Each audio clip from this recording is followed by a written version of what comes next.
João 16:33, na versão A Mensagem, diz assim: neste mundo mau, vocês sempre terão dificuldades, mas fiquem firmes, eu venci o mundo. Pai querido, nós agradecemos porque a Tua palavra é tão viva, tão verdadeira, dinâmica, atual e relevante. E que essa noite ela seja assim mesmo na nossa vida. Pois sabemos que isso não depende dessas letras, mas sim da postura do nosso coração em estar abertos à Tua voz e à ação do Espírito. Então nós abrimos a nossa vida para o Senhor, fazer a Tua obra, mexer em áreas que só o Senhor sabe e pode mexer. Fica conosco, segura na nossa mão e nos ajuda, é o que nós te pedimos em nome de Jesus. Amém. Uma das coisas que a religião pode causar em uma pessoa é ilusão. Não estou dizendo que a religião é a priori alienadora, mas o discurso religioso pode sim pode oferecer caminhos alienadores que tiram a pessoa da vida, tiram a pessoa da ação, tiram a pessoa da cena. E quando isso acontece?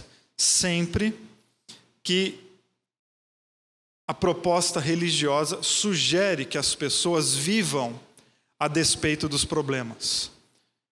Porque uma coisa é você não se deixar dirigir pelos seus problemas. Outra é você fingir que eles não existem. Mais ou menos como eu dissesse assim: não olhe para os seus problemas, olhem para Deus. Aí dá aquela cena de frase de efeito. E frase de efeito geralmente não faz efeito nenhum. É só no momento. Aí vocês vão embora com essa frase, porque a frase de efeito ela fica. Mas que ela não faça efeito, ela fica na gente. Poxa, o Juvili falou lá que não é para a gente olhar para os nossos problemas, é olhar para Deus.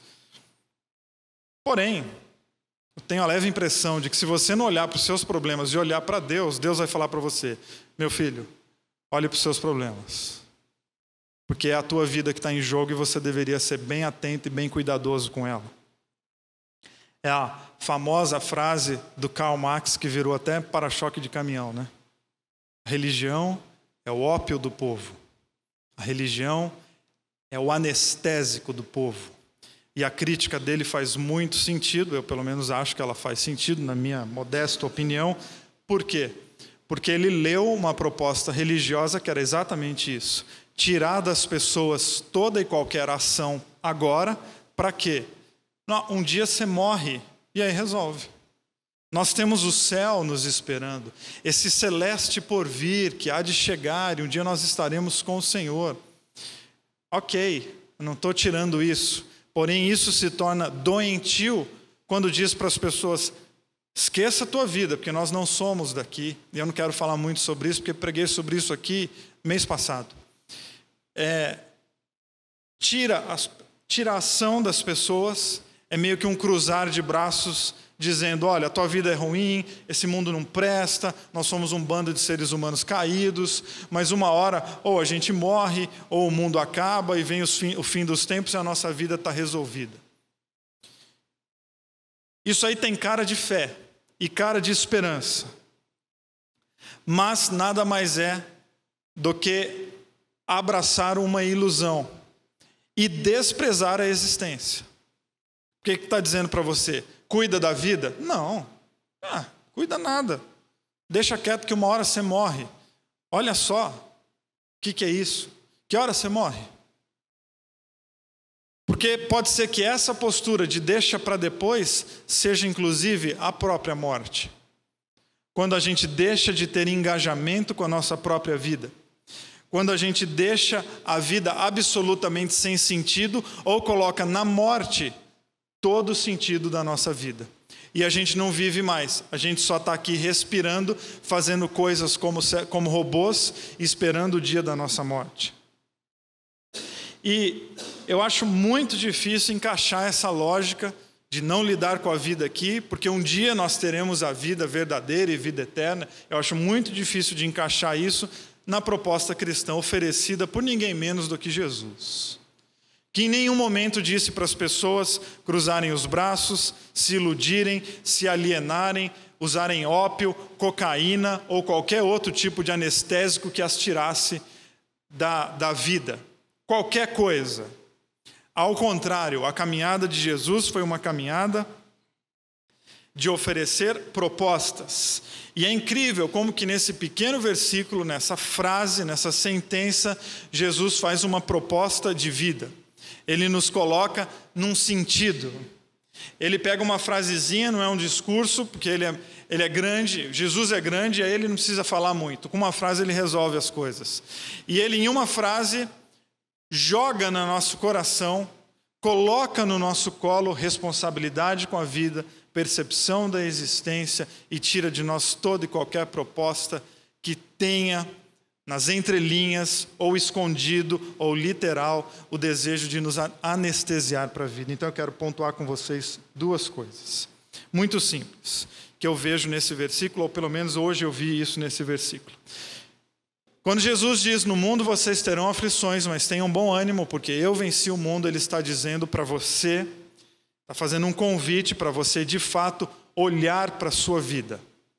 Mas é olhar, obviamente, no sentido metafórico, que é visite a sua vida, questione a sua vida, sonde a sua vida, não deixe a sua vida à deriva, não deixe a vida correr, porque uma hora você vai fazer a conta e o viver não passou nada mais, nada menos do que dias vazios e sem sentido que foram abandonados. Como a velha frase que diz que para quem não sabe para onde vai, nenhum vento serve, ou alguma coisa assim. E é verdade. Para o marinheiro que não sabe onde quer chegar, qual vento é bom? Nenhum. Não sabe para onde quer ir. E Jesus então está dizendo exatamente o contrário dessa proposta da religião de alienar. Não olhe para os seus problemas. Esconda isso. Joga isso para o fundo. Não. Ele está fazendo um convite radical de coragem para que a história da sua vida não seja marcada pela negligência. Porém, esse não é um convite fácil, isso é um convite dolorido. Isso é um convite complicado. É um convite para quem está de fato a fim de virar homem e de virar mulher. De crescer, de virar adulto. Esse convite, essa fala de Jesus não é para crianças. Essa fala de Jesus é para os adultos. Para quem não tem mais o direito de acreditar na fada madrinha. Que eu não sei se vocês sabiam, não existe. Ou hoje eu estou acabando com mais um pequeno ídolo na tua vida. Mas isso não existe. O Papai Noel não existe. E outras coisas do gênero, elas não existem. Então quando Jesus diz, vocês terão aflições, ele está dizendo, a vida tem temas complicados, mas não jogue isso na morte.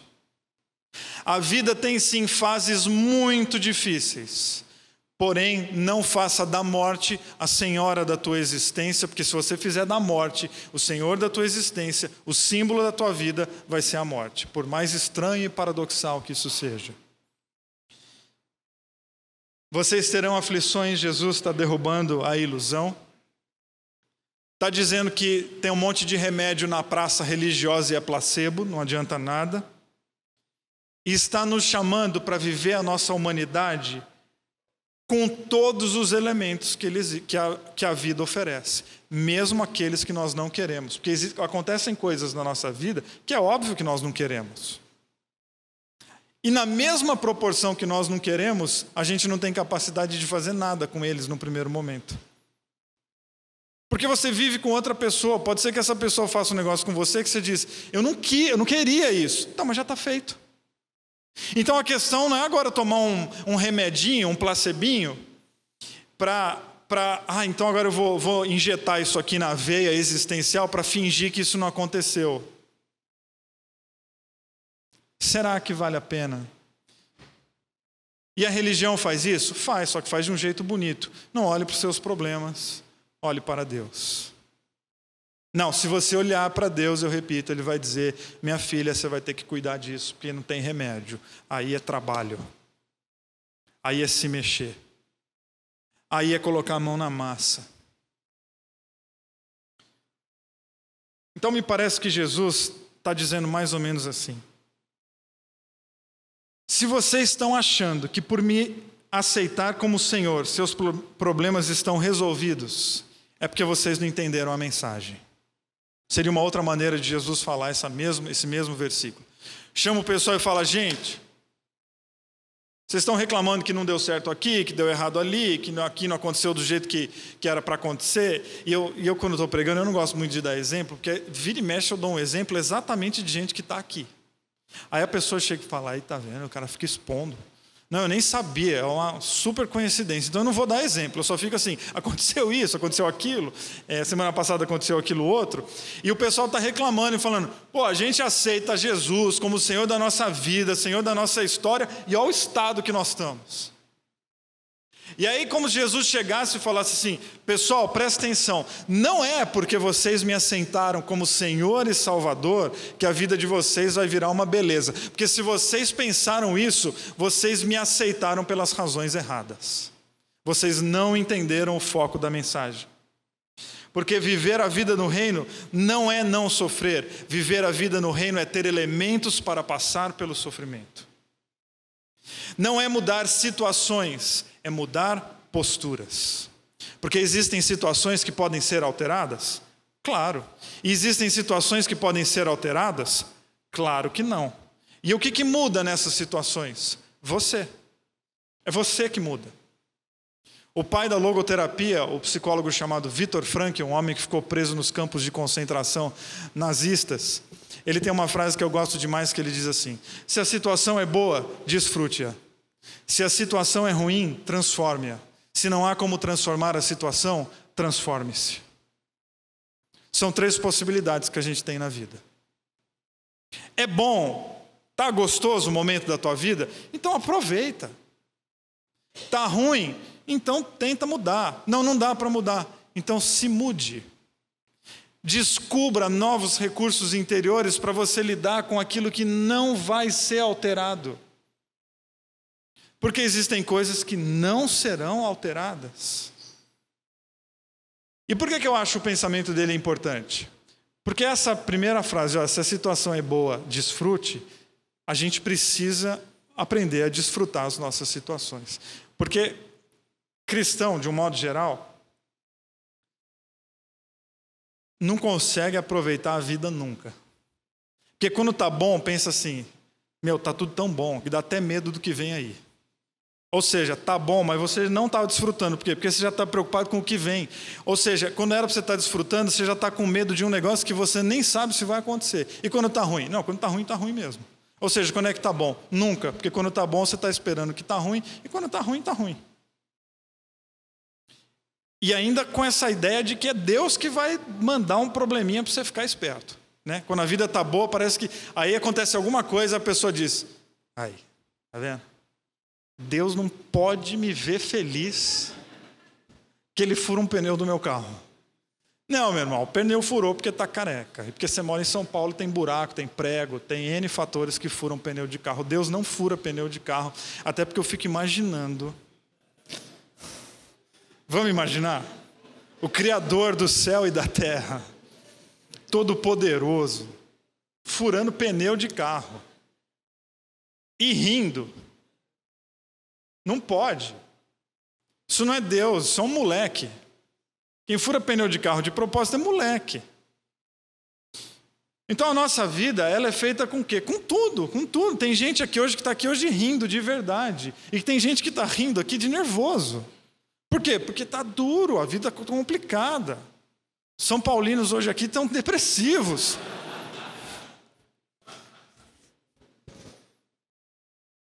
Um pênalti terrível. Aquele campo injusto, molhado. Por quê? Porque tem dia que é assim mesmo, tem dia que não dá certo. E iludido é aquele que achou que na religião, ou em Deus, ou em qualquer lugar, ele ia viver para sempre com a estrada plana.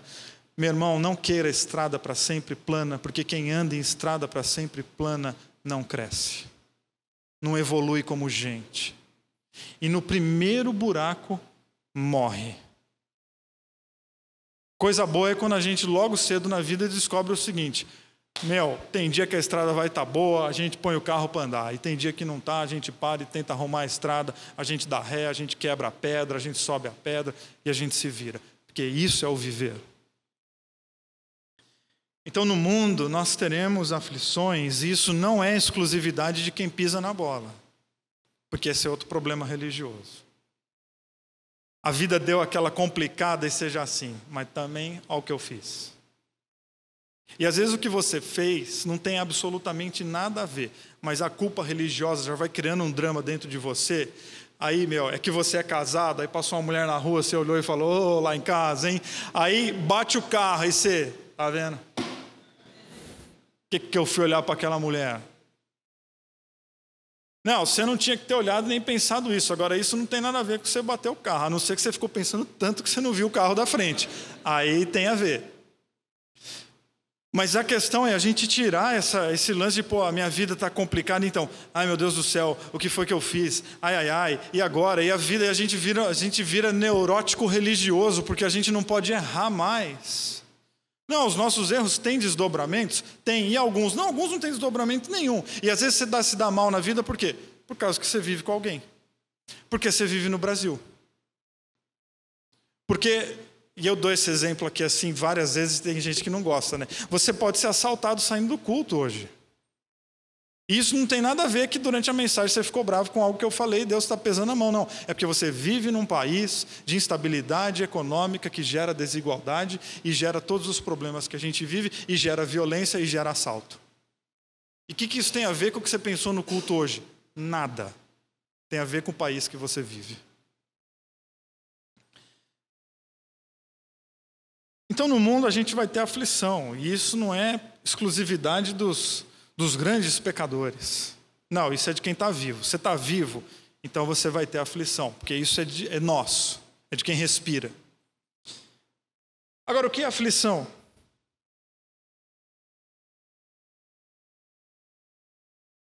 Aflição, hoje à noite, é tudo aquilo que rouba a vida. Tudo. Quais são as tuas? Aflição é tudo aquilo que está roubando a tua paz. Quais são as tuas? Aflição não é a vida. Aflição é aquilo que está impedindo a vida. A vida é um presente de Deus, ela não é uma aflição. A vida não é um problema, porque a vida é dádiva. É algo que só Deus pode dar, é a vida. E a aflição? São essas coisas todas que não deixam a gente viver a vida em plenitude, ficam roubando a nossa paz, e roubam o nosso sono, e roubam os nossos dias. A nossa vida é roubada. Às vezes dura dias, às vezes meses, às vezes anos, às vezes períodos, às vezes décadas. Existem aflições que duram décadas.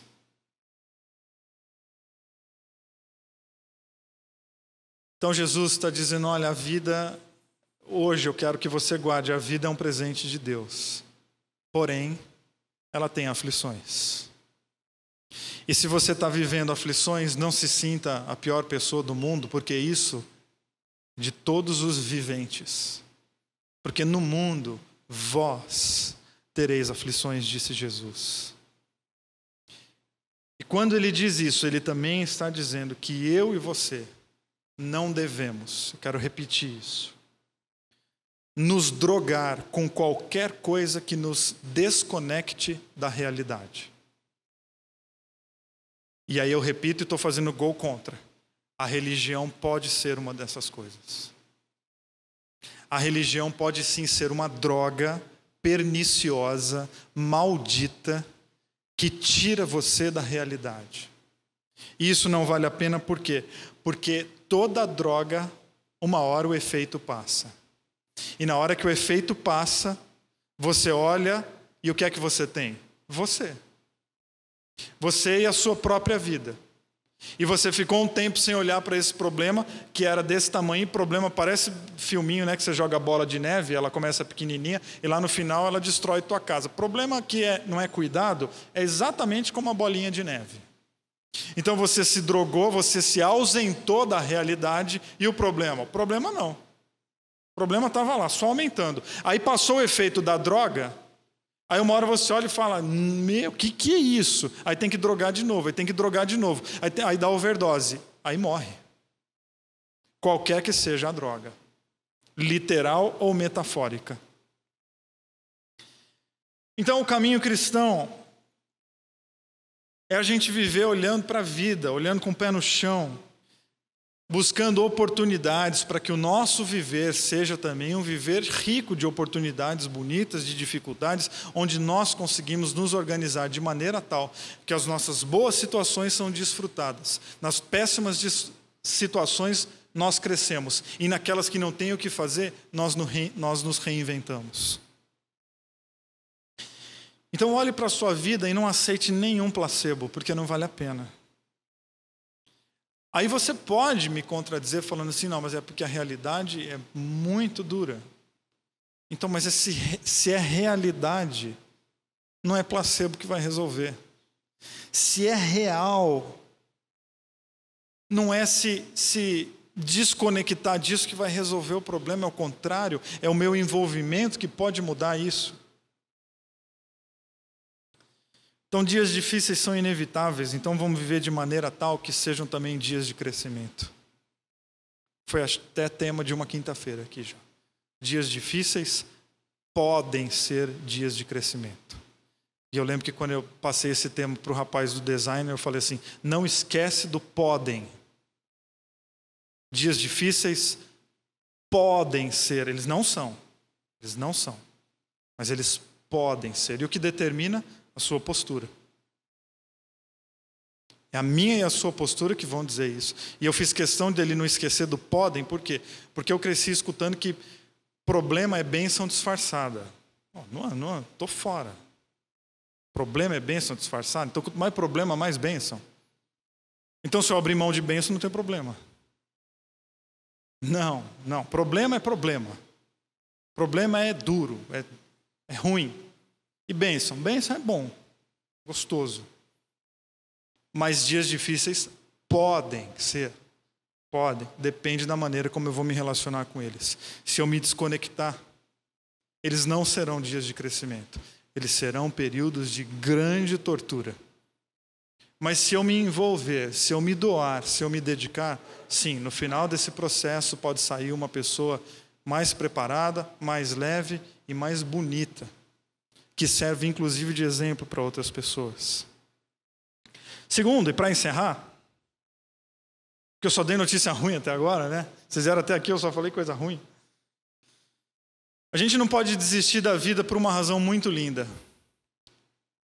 É que Deus não desiste da gente. E a gente não pode esquecer disso. E é muito lindo porque Jesus deixa isso claro nesse versículo. Porque Jesus diz, olha, vivam com os olhos bem abertos. Se conectem com a realidade de vocês. E aí ele acredita na gente. Fique firme. Na minha versão é fique firme. Na versão que a Silvia leu é contudo. É um apesar de, a despeito de todas as coisas. Fique firme. Se envolva e lute, porque isso pode mudar. É Deus dizendo, eu acredito na sua capacidade de reverter histórias tristes. Porque senão seria Jesus dizendo, a vida não é mole não, se vira. Que aí seria meio que ele dizendo, olha, conhecendo o coração de vocês, não vai dar. E ele está dizendo, não, vocês terão dias difíceis, contudo, não entregue os pontos, porque essa história pode mudar. Não entregue, não abaixe a guarda, não se vitimize, chore muito, porque tem que chorar mesmo. Quem ri de tudo é louco e a gente tem que chorar, a gente tem que expressar os nossos sentimentos. Você perdeu alguém, você tem que ter luto, porque luto é sadio, você tem que passar por isso. Porém, não transforme a sua vida no eterno luto, porque há tempo para todas as coisas. Então há tempo da aflição e há o tempo do contudo, que é quando eu digo, apesar de todas as coisas, eu continuo acreditando num Deus que acredita por mim e é comigo. Isso dá sentido para a nossa vida. Que é o texto tão lindo do profeta Abacuque, que acho que eu até li ele semana passada, mas eu vou ler de novo. Quando ele diz assim: mesmo não florescendo a figueira e não havendo uvas nas videiras, mesmo falhando a safra de azeitonas e não havendo uma produção de alimento nas lavouras, nem ovelhas no curral, nem bois nos estábulos, ainda assim, contudo, apesar de, eu exultarei no Senhor e me alegrarei no Deus da minha salvação. Isso é um profeta contemplando o quê? Que a vida às vezes não tem. Era para dar fruto, não deu. É o profeta que está dizendo isso. Era para ter gado lá no curral? Tem, não tem. Não tem, mas ainda assim, contudo, eu vou continuar vivendo, porque eu sei em quem eu tenho crido. E isso faz toda a diferença na história da minha vida. Sabe o que é muito bonito? É que quando a gente não desiste, a nossa vida já ganha sentido. E mais, ela passa a ser uma inspiração a gerar sentido em outros. Porque quem cruza os braços não é digno de ser olhado, desculpe. Quem cruza os braços é digno de ser socorrido. Agora, quem está tentando, quem está lutando, quem está remando, está ali, ó. Olha para aquela mulher. Olha para aquele homem. Porque é uma pessoa do contudo. É uma pessoa do apesar de. Que sabe se comportar nas mais variadas e multifacetas que a vida se apresenta, mas ela é inteira. Vive o seu momento da maneira como deve ser vivida.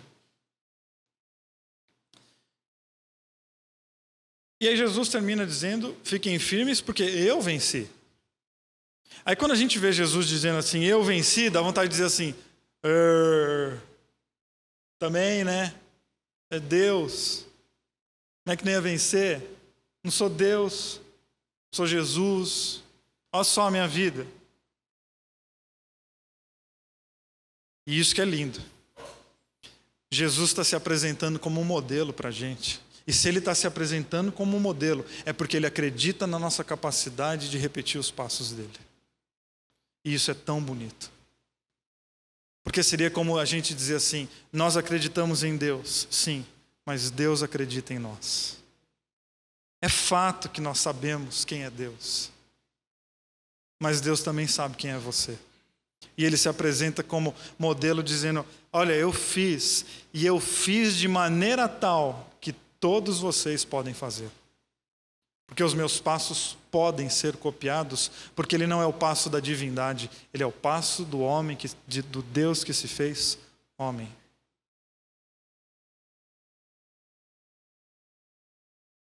E nós vamos tentar, quero te convidar a tentar. Vai dar certo? Tudo? Não, lógico que não. Esquece esse negócio de dar certo. A questão não é se vai dar certo ou não. A questão é que sentido você está dando para a sua vida. Porque Jesus também sofreu.